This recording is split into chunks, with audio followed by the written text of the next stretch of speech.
y más pues una universidad como la Universidad de Granada, que comparte muchas similitudes, tanto en historia como en forma en lo que es la universidad para la ciudad y cómo la ciudad vive de la universidad. Entonces, esa historia común que tiene Granada y Salamanca, pues muchas veces cuando vengo aquí pues me gusta compartirla con todos ustedes. Bueno, pues voy a hablar un poco de lo que sería calidad de e-learning en el entorno universitario. Es algo que, bueno, pues lleva mucho tiempo dando vueltas, es algo que ahora mismo crea mucho interés y, bueno, intentaremos darle un poco de marco, de trabajo, de qué es lo que se está haciendo, cuáles son las iniciativas que se están llevando a cabo tanto a nivel nacional como internacional y ver un poco cómo nos debemos de mover de aquí en adelante, ¿no? Y, bueno, pues sobre todo ver cuál es el contexto en el cual nos estamos moviendo. En principio, la universidad ha sufrido un cambio radical últimamente con la implantación de los nuevos planes de estudio, que ha modificado sustancialmente la forma de concebir pues, cómo son los títulos, la forma de organizar esos títulos por todas las universidades y, bueno, pues implantar nuevas metodologías basadas en lo que sería crédito ECTS, bueno, pues método de grado-posgrado, que lo cual ha suscitado que muchos títulos hayan tenido que cambiar drásticamente, aparecer nuevos, etcétera.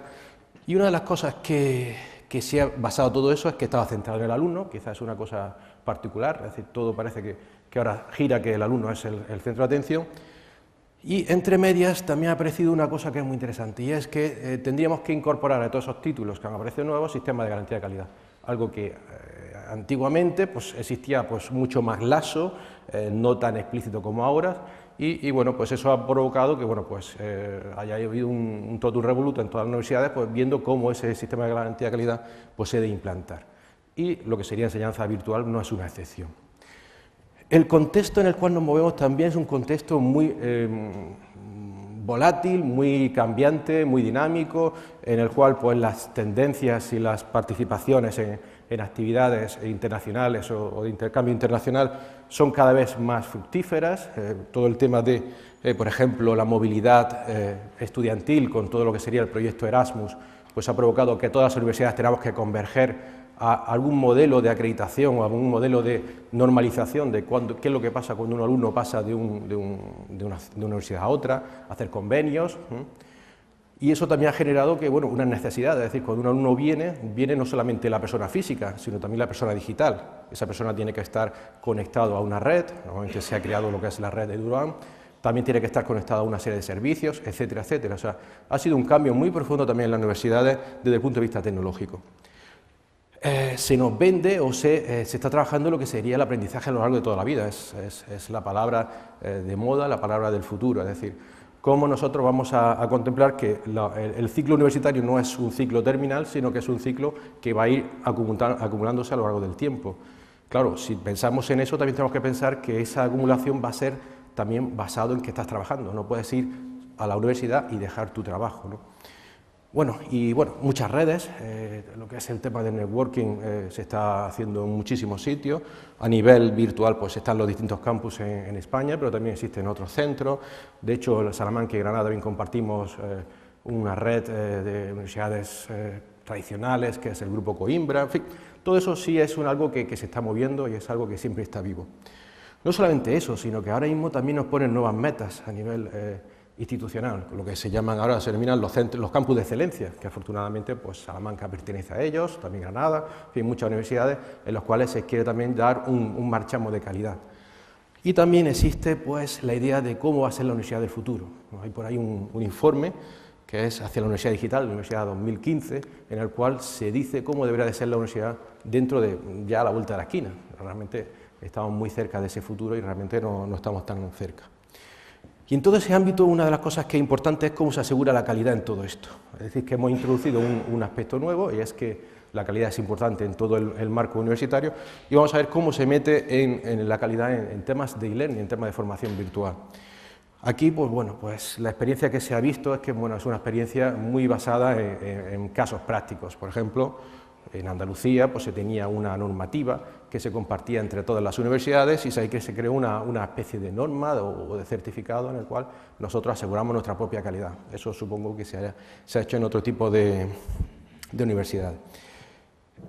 Aparte de eso, también tenemos sistemas de gestión de calidad unificados, por ejemplo, el modelo FQM o otros modelos que ya están específicamente dirigidos a lo que sería calidad en e-learning, como por ejemplo el UNE 66181. Ese modelo 1, bueno, lo explicaré más adelante. Y, por ejemplo, también tenemos, bueno, que ha aparecido un agente nuevo, que es la NECA, que procede de la Agencia Europea de Gestión de la Calidad, que es la ENQA, y es la que un poco quiere dar un poco esa visión, ese marchamo unificador de qué es lo que se debe de certificar, evaluar y acreditar. En todo este papel, o en todo este en fin, cambio paradigmático de cómo se tienen que enfrentar las universidades de ahora en adelante, hay un problema, y es cuál es el papel de las TIC. Si queremos hablar de las TIC, pues que tenemos sistemas de videoconferencia, tenemos audiovisuales, tenemos radio, tenemos televisión, tenemos wifi. ¿Eso qué papel desempeñan esas universidades?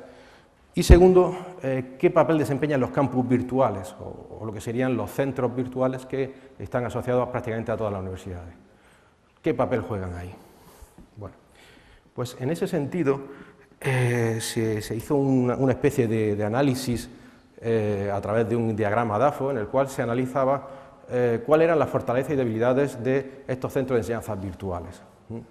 Entonces, las fortalezas rápidamente se veían, efectivamente, pues se crearon 3 ejes de trabajo: pedagógico, tecnológico y de organización.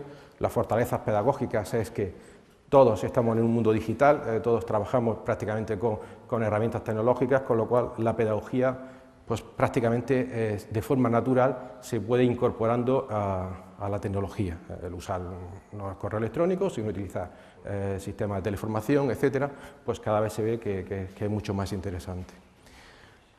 Los alumnos usan y consumen tecnología. No sé cuántos de aquí tendréis teléfono móvil, seguro que todos. Teléfonos de tercera generación, seguro que más del 50%, y si no, próximamente con interés de comprarlo. Todos tendréis ordenadores, etcétera, etcétera. O sea que es un modelo que, bueno, pues hace 10 años no era este. El aspecto tecnológico, pues también hemos mejorado mucho. Hay una gran potencial de ventaja de acceso a recursos. Tenemos muchas nuevas tecnologías que consumimos rápidamente. Ya no solamente hace falta el proyector, también hace falta videoconferencia, también hace falta streaming en directo, etcétera. Somos capaces de generar nuevas demandas porque somos capaces de consumirlas rápidamente. Y todo eso, además, tenemos una ventaja, y es que el conocimiento antiguamente pues, se quedaba en el auditorio, ahora no. Ahora resulta que el conocimiento que aquí se pone no solamente queda en el auditorio, sino que lo pueden seguir desde fuera, y no solamente eso, sino que se queda grabado. O sea, que digo una tontería, se quedará para siempre. También tiene su peligro. Muchas veces ese es un peligro que los propios profesores, las propias personas que se ponen en este lado, pues también lo anticipan, ¿no? A nivel de organización se ha avanzado en el sentido de que, bueno, pues todas las universidades pues, están planteando esa metodología, y ese campo virtual pues sí tiene alguna estructura, como en el caso de Salamanca, que depende de un vicerrectorado, tiene una infraestructura, tiene unos medios, unas personas, y eso pues realmente es lo que le va a dar vida o le va a dar forma a ese modelo. Sin entrar en demasiados detalles, tiene también muchas debilidades. ¿Por qué? Sin entrar en detalles, simplemente ahí lo tenéis, la transparencia. Y es que estamos trabajando, sobre todo, estos campus virtuales se han incorporado a universidades tradicionales. ¿Qué es lo que pasa? El profesor tenemos que adaptarlo a estas nuevas tecnologías. Existe un temor tecnológico, temor de formación, temor de si se me va a reconocer, temor de, bueno, pues esto qué implica realmente el que yo haga estos materiales, me supone más esfuerzo, menos esfuerzo, etcétera, ¿no? También existe otro temor a nivel de organización, es decir, bueno, yo cuánto dinero o cuánta inversión estoy haciendo como universidad aquí, cuánto me reporta, es decir, es una inversión cara inicialmente, y mantenerla también es cara, ¿no? Entonces, también a nivel de gobierno de la universidad, muchas veces se plantea efectivamente si merece la pena eso, ¿no? Muchas veces se dice, bueno, tenemos Moodle, pues como es gratis Moodle, pues no cuesta nada mantenerlo, no cuesta nada el sistema de plataforma virtual, pues perfecto, no, eso no es. Entonces, ese es un poco un análisis que se ha hecho de este modelo, se ha hecho dentro del grupo Coimbra. Y bueno, y la idea sería un poco qué es lo que se propone o qué se supone que se debe hacer en calidad de formación virtual. Bueno, pues esto es una pregunta bastante amplia, y simplemente lo que voy a dar una serie de perfiles hacia dónde van las tendencias y cuáles son los parámetros en los cuales nos tenemos que mover. En principio, podríamos ver que existen una serie de estándares que se están proponiendo y bueno, los primeros estándares se proponen a través de las empresas certificadoras o acreditadoras, ¿no? Como por ejemplo la UNE, la ISO, etc. Y una de las que últimamente tenía o parecía que iba a ser la más innovadora, pues era la UNE 66181 que propuso AENOR, pero básicamente esta propuesta estaba pensada para empresas privadas que iban a certificar cursos que iban a dar para consumo del público general, no estaban pensados para la universidad. ¿Por qué se hizo eso? Pues claro, pues llevar al mercado, te dicen, este es un curso virtual, no sé cuánto y tal, y después cuando llegaba el usuario tenía una serie de quejas que no sabía cómo recogerlas, decir, oye, es que esto no es lo que yo esperaba, y dice, pero usted se matriculó y ahí está.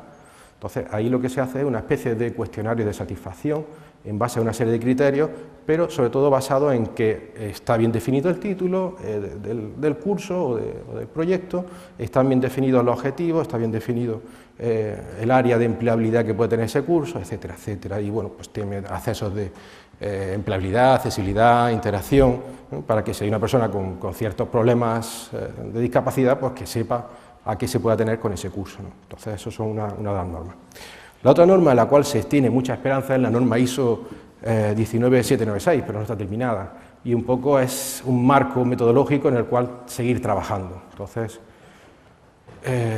a nivel particular, cuando se intenta afrontar el tema de calidad, pues vemos que un poco lo que se trabaja un poco es en sistemas de calidad genéricos, el FQM, etcétera, en los cuales pues te dice, bueno, pues que hay una serie de procesos y esos procesos pues habría que certificarlos o evaluarlos de alguna manera. A nivel práctico, también no existen estándares, pero sí existen certificaciones, y en esta pues hemos trabajado nosotros y sí la conocemos, que es por ejemplo la certificación UNIC, que es una certificación especialmente desarrollada para lo que sería el uso de las TICs y de e-learning dentro de las universidades. Ha sido promovida por la Asociación Europea o la Fundación Europea para Calidad en e-learning, la EFQUEL, y bueno, y está pensada para dar unas directrices desde el punto de vista de la gobernanza de la universidad, de decir cuáles son las tendencias o cuáles son los instrumentos que se están haciendo de implantación de las TIC, y en este caso del e-learning, dentro de tu universidad. Es una aproximación muy buena porque quizás por donde hay que empezar no es por el profesor que está impartiendo su clase, sino que hay que empezar por los altos dirigentes de la universidad para saber exactamente en qué quieren invertir o qué es lo que quieren obtener de ese e-learning. Entonces, a partir de ahí, esa certificación, si queréis puedo dar más información, pero ahí está, pues realmente está pensada para eso. Esa asociación también tiene una gran comunidad europea que lo soporta y bueno, pues es una cosa bastante interesante a nivel de lo que sería la evaluación de la calidad y del uso de la calidad a nivel internacional. También existen comunidades muy dinámicas que están trabajando en eso, quizás pues de las que yo más conozco, de las que estoy más implicado, pues es RLEAN, que está asociado a la EFQUEL, en la cual tenemos 105 miembros institucionales, los cuales pertenecen a la Universidad de Granada, también está la Universidad de Salamanca, está la Universidad de Sevilla, hasta 13 españolas están ahí, con lo cual pues tenemos una alta representatividad. Y después pues existen otras iniciativas, ahí se comparten buenas prácticas, metodologías, etcétera, y después existen otras, pues por ejemplo como el CALET en Iberoamérica, y después pues el año pasado como iniciativas que intentaron lanzar nuevas experiencias, como podía ser INCE, el Congreso Iberoamericano sobre la calidad, pues quería lanzar una red de calidad en e-learning, que bueno, que al final entre unas cosas y otras me tocó a mí, y bueno, pues estoy un poco a ver cómo la reorganizamos dentro de esta estructura general, ¿no? Y a nivel de lo que comentaba antes, de cómo se lo guisa y se lo apañan las distintas universidades, pues, por ejemplo, en el caso de nuestras universidades que comparten docencia, tenemos aproximadamente unas 80 y tantas asignaturas compartidas en un pool con todas las universidades, lo que hemos establecido es un sistema de calidad, para que la asignatura que se está dando en Granada pues tenga la misma calidad, vamos a llamar calidad, o los mismos criterios que la que se está haciendo en Huelva, Sevilla o Málaga. Y eso hemos hecho un sistema de evaluación, de revisión, etcétera, que bueno, que es muy interesante a la hora de realmente comparar, porque muchas veces si solamente comparamos una universidad podemos tener unos resultados que cuando lo llevamos a otras universidades pueden generar pues diferencias o distorsiones de cómo se evalúan las cosas. Y de hecho los expertos son externos, las universidades se evalúan unas a otras pero con expertos externos. Y a partir de esas experiencias también hemos creado foros de buenas prácticas. Es decir, los mismos profesores, cuando han tenido esa experiencia en las cuales comparten asignaturas en otras universidades, pues han sacado una serie de conclusiones de cuáles son las bondades y las desventajas de ese tipo de formación. Entonces, si veis, pues es una cosa en las cuales las universidades, vamos a llamarlas tradicionales, pues se están involucrando en ese modelo que, bueno, que prácticamente hasta hace muy poco era vetado exclusivamente para enseñanza totalmente a distancia y para universidades totalmente a distancia y que tenían una idiosincrasia especial, pero bueno, eso ya ha ido cambiando. Entonces, la pregunta que cabe hacerse es, bueno, ¿cuál es el rol del campus virtual en la universidad? Es decir, cómo ese campus virtual que se ha creado, que depende de un vicerrectorado, que tiene una serie de personal, infraestructura y medios, ¿qué rol debería de incorporarse para poder participar o hacer uso o dar un pie a esa comunidad para mejorar? Entonces hay cosas que se ven claras, ¿no? Por ejemplo, el tema de infraestructura y soporte técnico. Para eso siempre es lo que se presupone, ¿no? Como se dice informática, yo tengo mis redes, tiene que funcionar siempre. Pues aquí pasa exactamente igual. Tenemos un sistema que debemos de mantener. Esa es la parte tecnológica. La otra parte también se ve clara, ¿no? Es decir, formación y tutorización al profesorado. Es decir, tenemos siempre que dar una formación continua y permanente a ese profesorado. Pero además tenemos que hacer dos cosas más que muchas veces no hemos tenido en cuenta, o por lo menos no lo hemos tenido lo suficientemente en cuenta, y es una metodología de seguimiento unificado. Es decir, los informes que hay que hacer, esos informes tienen que estar unificados para todas las asignaturas, para todos los centros, toda esa información tiene que estar unificada, y además tenemos que proponer mejoras para el futuro. Entonces, ese es el modelo que, bueno, basado un poco en el método del FQM, que se debe de plantear de los centros virtuales. No son pasivos dentro de ese modelo, sino que tienen que ser un agente activo y tiene que ser proactivo para generar nuevas sinergias dentro de la universidad. Las directrices en las cuales se mueven, en nuestro caso, en las que nos habíamos movido, pues provienen de diferentes agentes. Unos de ellos son, por ejemplo, el contrato programa que sí tienen las distintas comunidades autónomas. En este caso, nosotros tenemos contrato programa en las cuales pues hacemos una serie de compromisos en las distintas universidades, en este caso andaluzas, pues con el gobierno local, gobierno autonómico, para mejorar. Entonces, normalmente se hacen ese tipo de contratos programa, pues para hacer sucesivas mejoras, y entonces muchas de ellas están basadas en tecnología. También tenemos los compromisos que he dicho antes. Si tenemos un campus virtual compartido, también tenemos esos compromisos que mantenerlos. Por otro caso, ESQUAL, es decir, si yo estoy metido en una red internacional, también tengo una serie de directrices que me están dando desde agentes externos y que me van a ayudar a mejorar mi gobernanza, mi forma de implementar todo lo que serían las TIC y el e-learning en mi universidad. Pero aparece un nuevo agente, que es la ANECA, es decir, la ANECA ha llegado, o la Agencia Nacional de Evaluación y Acreditación, pues ha llegado como el sistema para poder certificar o evaluar las distintas títulos o titulaciones que van a tener las universidades, y sería el que es encargado de certificar que efectivamente se cumple conforme a norma lo que se está haciendo. Entonces, esa evaluación y esa acreditación pues es con un nuevo agente que, bueno, que hasta ahora no se tenía en cuenta o no existía o no tenía que contar con él. Aquí aparece una cosa, es decir, bueno, si esa ANECA es la que tiene que evaluar, pues entra dentro del sistema de calidad, entra dentro del sistema de calidad de e-learning y vamos a ver qué es lo que nos aporta dentro de ese proceso. Y ahí es donde nos empezamos a encontrar pues ciertas sorpresas.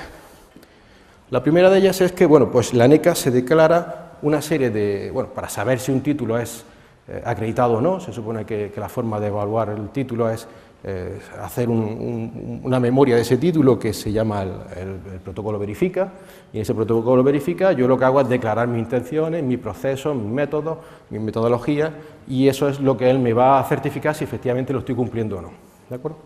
Entonces, en esas metodologías o aspectos que se deben de valorar, pues se establecen 10 ítems. Y la primera sorpresa que nos encontramos es que el aspecto de virtualidad pues no lo tienen claro. Es decir, ellos contemplan que lo que sería enseñanza presencial es presencial, la enseñanza virtual es virtual, pero en medio no hay nada. Si no hay nada, no es claro la distinción de qué es lo que hay en medio.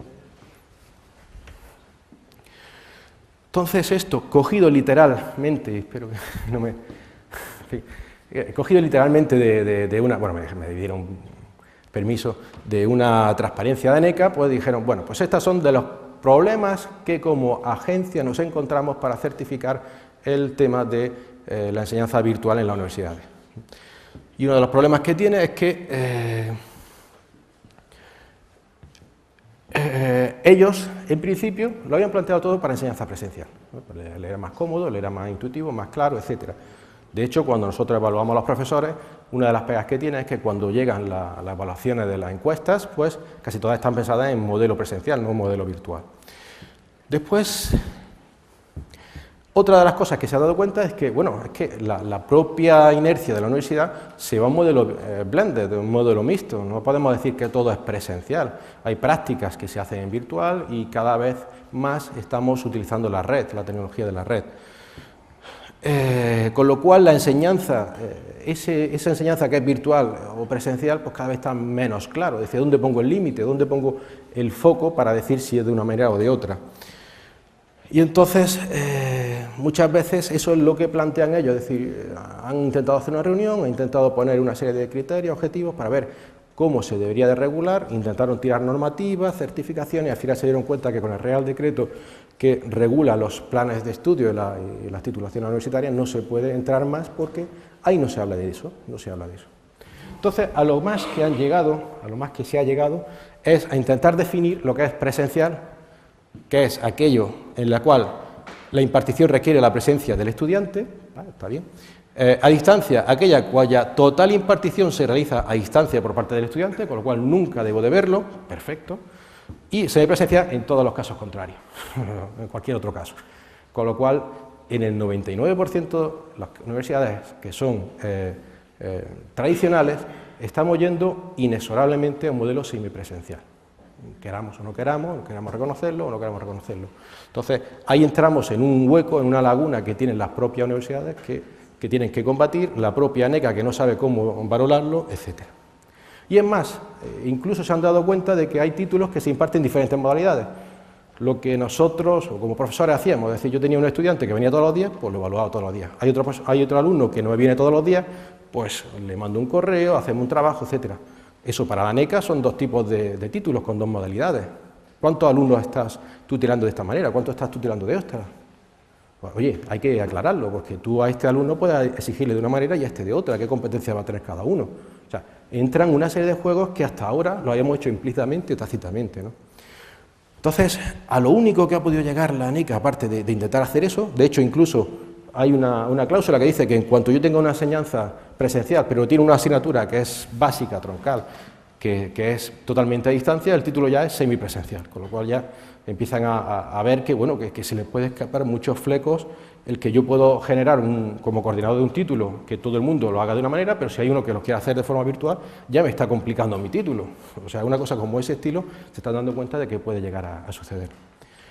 Y lo único que han hecho ha sido pues, dar una serie de recomendaciones que lo han creado en un anexo y bueno, pues es el que se ha utilizado por las distintas universidades pues, para seguir esas pautas.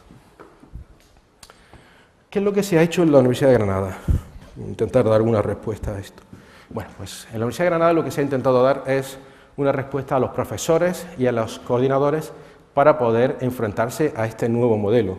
En este caso lo que hemos hecho ha sido hacer planes de virtualización en los cuales creábamos convocatorias para que los profesores se ajustaran a ellas.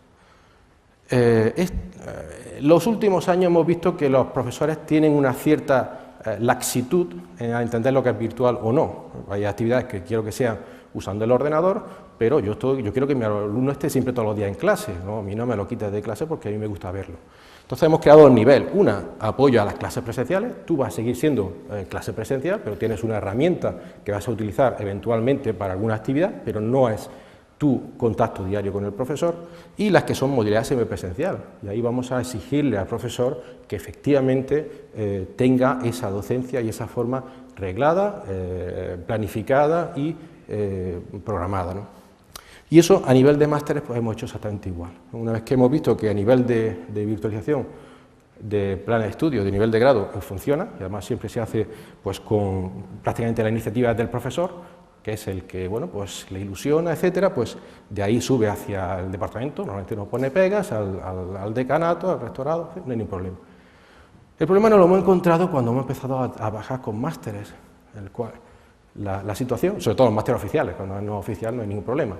Cuando son másteres oficiales es que ahí la figura debe ser unificada. Hay un coordinador que debe, bueno, teóricamente en el otro caso también es lo mismo, pero bueno, es más laxo. Un coordinador que debe de hacer que su máster vaya hacia una tendencia o hacia otra. Y ahí tienes que mover, coordinar muchísimos profesores para que ese máster tenga cierta coherencia. Entonces, bueno, pues esas son las tendencias que hemos hecho. Bueno, pues los primeros resultados, bueno, ya están este año. Empezamos a tener unos resultados, los profesores están muy contentos de que se evalúen porque saben que hacen muchísimo más trabajo que un profesor normal. También hay una de las cosas que había puesto ahí que no he hablado antes, y es que muchas veces los profesores se sienten que minusvalorados frente a otros profesores porque dicen, no, es que dice que yo me quedo en mi casa y no trabajo, y él sí porque viene aquí, ¿no? Entonces, ese tipo de cosas pues se van poco a poco. Si tú haces un seguimiento y una evaluación clara y continua de ese trabajo, al final esos tabúes, esos rumores pues se pierden, ¿no? Y bueno, este es un poco, para que veáis un poco el proceso que se ha intentado seguir, se ha negociado con el sistema de garantía de calidad de la universidad, con el vicerrectorado de calidad, y en la cual lo que se hace es presentarles nuestras credenciales, y es que, bueno, nosotros vamos a encargarnos de la virtualización de una asignatura, de un máster, de un conjunto de asignaturas, y lo que te vamos a dar es una serie de evidencias, una serie de indicadores de ese máster. Y vamos a hacer un seguimiento desde antes, durante y después del máster. Y lo que vamos a hacer es al final proponer mejoras para ese máster o ese título para el siguiente año. De las indicaciones que hace la NECA, bueno, pues una de ellas es los soportes y medios que se disponen. Pues en tema de infraestructura, pues lo que hacemos es no solamente soportar lo que es la plataforma, sino también tener pues, todo un sistema de gestión automatizada, de incidencia, de mantenimiento, de copia de seguridad, que es algo que sí efectivamente lo dice y claramente a la hora de establecer lo que serían los medios que se están utilizando. Acceso identificado, unificado, bueno, claro, eso es una cosa nuestra. Incorporar nuevos servicios de forma paulatina, etcétera, eso es una cosa que, bueno. En la formación, pues lo mismo, es decir, le damos una formación integral al profesor inicial, cuando se va a enfrentar a una clase virtual o va a hacer clases en semipresencial, pues lo que hacemos es que darle una formación, un reciclaje continuo, en el cual se le da un curso inicial y después pues, se le van dando talleres de mejora, ¿no? Por ejemplo, si aparecen cosas como, por ejemplo, el tema de Web 2.0, pues hot potatoes, cosas de esas, pues se le va incorporando. Al profesorado no se le deja aislado nunca, sino que siempre hay un equipo de apoyo detrás, muy importante, para que esté durante la planificación de las guías de estudio, cuando esté el montaje de la asignatura, la tutorización. No podemos simplemente dejar que un profesor ponga la asignatura y ahí se queda todo, ¿no? Eso es importante. Y bueno, y después lo que hemos dicho antes, que tenemos una fase post, que es intentar recoger toda esa información del cuestionario, indicadores y recomendaciones de mejora, y todo eso involucrado dentro de lo que sería el sistema de calidad de la universidad. Todo esto es como nosotros lo hemos resuelto. Ahora mismo la aplicación que se está haciendo, el primer año se hizo un máster, el año pasado se hizo, bueno, llevamos 2 años con él, porque no nos fiábamos demasiado, un máster oficial en un formato semipresencial, y ya este año pues vamos a entrar con 9 máster oficiales, aparte de los no oficiales, y tenemos muchísimos más. Pero estos son los quizás que son más condicionantes por el hecho de que tienes una agencia por detrás que te va a evaluar tu metodología, ¿no? Y en las asignaturas, pues tenemos muchísimas asignaturas del plan antiguo, pero bueno, vamos incorporando de asignaturas nuevas de grado. Y vemos nuevamente que hay reticencias a niveles de lo que sería gobernanza de la universidad, es decir, hay instituciones o centros que lo ven con muy buenos ojos, lo ven muy receptivos, y hay otros centros que no. Con lo cual, nuevamente volvemos al principio. Queda por definir qué es lo que van a hacer las universidades con su sistema de mejora o de e-learning, porque realmente si no tenemos un apoyo, o no se tiene un apoyo desde altas instancias, es imposible que tú puedas montar todo esto, porque al final se queda simplemente en papel mojado, ¿no? Como conclusiones, pues el tema de Verifica quizás es una cuestión interesante, en el sentido de que nos impone que debe de haber algún sistema de calidad, no nos dice cuál ni cómo, nos da recomendaciones, y además deja siempre a la universidad el procedimiento de evaluación interna, es decir, la universidad dice yo quiero hacer esto y el único que va a certificar es que efectivamente lo has hecho. A partir de ahí, una de las cosas que se ha comentado, y yo creo que es una cosa muy interesante que se queda en el tintero, es que realmente eso hay que unificarlo y homogeneizarlo para todas las universidades. Es decir, los mismos problemas que puede tener Granada, que puede tener Salamanca, que puede tener Cádiz, que puede tener, no sé, La Rioja, pues realmente tendríamos que las propias universidades empezar a trabajar a ese nivel. Y quizás la otra conclusión que queda clara es que bueno, esto es un proceso de mejora y de evolución de las universidades. No podemos pensar que un sistema de e-learning es algo totalmente separado de la universidad. Vamos, a quien se le ocurra ahora mismo eso es una locura, porque es que todo lo que pasa por la universidad pasa por las nuevas tecnologías, por la incorporación paulatina de esas tecnologías al día a día. Si tú lo planteas como una cuestión totalmente aislada y que no está conectada con lo demás, te pierdes. Nosotros tenemos pues todos los días conversaciones pues, con el profesorado de calidad, con el de grado y posgrado, con el de formación continua, con el otro, con innovación, todos los días. Eso, no puedes plantearlo como una cosa aislada, independientemente del vicerrectorado en el que tú pertenezcas. Es una apuesta de futuro de la universidad. Y claro, una de las cosas que aparece aquí pues es eso, la redefinición de lo que sean los campus virtuales. Lo que hemos dicho antes, hemos empezado al principio, es decir, ¿para qué? ¿Cómo se lo van a plantear las universidades? Y en ese sentido, simplemente, bueno, pues comentar eso, que existen campus virtuales compartidos, nacieron en su momento, pues, bajo el esplendor de lo que eran las nuevas tecnologías, la era digital. Ahora se han quedado en un estado de limbo, no se sabe exactamente hacia dónde van a converger, y entre medias pues ha surgido una iniciativa, pues esto es como el 15M, ¿no? Vamos a ver qué hacemos, pues, las propias universidades se ponen de acuerdo, y una de ellas es eso, pues se han creado 2 jornadas de campus virtuales pues para empezar a redefinir qué es el concepto de campus virtual y para qué sirve, ¿no? Y bueno, pues vais a tener la suerte de que las terceras jornadas de campus virtuales pues se van a hacer aquí en Salamanca. Entonces, os invito, bueno, pues para las fechas de noviembre, pues seguramente pues ahí se saldrán muchísimas más conclusiones acerca de todo esto. Y bueno, y aparte de eso, pues también hay otras iniciativas como la de EFQUAL, que es también tema de calidad y que tiene un foro de innovación en Oeiras, Portugal, del 14 al 16 de septiembre, que también se habla mucho de cómo es la innovación.